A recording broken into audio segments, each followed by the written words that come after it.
మంచిర్యాల జిల్లా చెన్నూరు పట్టణంలో క్రిస్మస్ వేడుకలు ఘనంగా నిర్వహించారు. చెన్నూరు పట్టణంలోని పలు చర్చిల్లో తెల్లవారుజామున ప్రార్థనలతో వేడుకలు ప్రారంభమయ్యాయి. భక్తులు కుటుంబ సమేతంగా చర్చికి చేరుకొని క్రిస్మస్ వేడుకల్లో పాల్గొన్నారు. ప్రార్థన మందిరం క్రైస్తవ ఆరాధన, పాటలు మరియు దేవుని పదాల పట్టణంతో నిండిపోయింది. ప్రార్థనల అనంతరం ఒకరికొకరు క్రిస్మస్ శుభాకాంక్షలు తెలుపుకున్నారు. యేసుక్రీస్తు బోధనలు ప్రపంచంలో మానవాళికి ఎప్పటికీ మార్గదర్శకంగా నిలుస్తాయని, యేసు ప్రభు ఆశయాల్ని గౌరవించేందుకు క్రిస్మస్ సంతోషకరమైన సందర్భం పాస్టర్ భక్తులకి ఉద్దేశించారు.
అందరం కూర్చుందాం.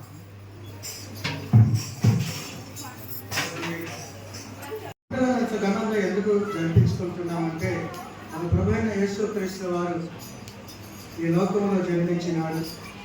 మరియమ్మ గర్భంలో ఆయన పరిశుద్ధాత్మ వలన గర్భము ధరించింది కనుక బాలయేసుగా జన్మించారు కనుక ఆ సందర్భాన్ని, ఆ సంతోషాన్ని బట్టి మేము ఇంకా ఎక్కడైనా క్రైస్తవులను వెళ్ళిన మందిరాలు ఉన్నటువంటి వారందరూ కూడా క్రిస్మస్ను ఎంతో ఘనంగా జరిపించుకుంటున్నాం.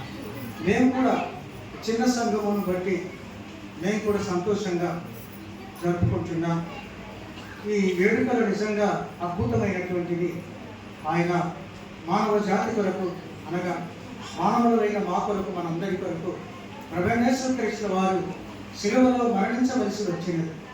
మానవుని యొక్క పాపమును పరిహరించడానికి పరలోకము నుంచి భూలోకానికి వచ్చారు కనుక నిజంగా బాలయేసుగా జన్మించి మా పాపములను పరిహరించాడు కనుక అలా మేము విశ్వాసముతో మా మనసులో నిగూఢంగా భద్రపరచుకొని ప్రభువును ఆరాధిస్తున్నాం.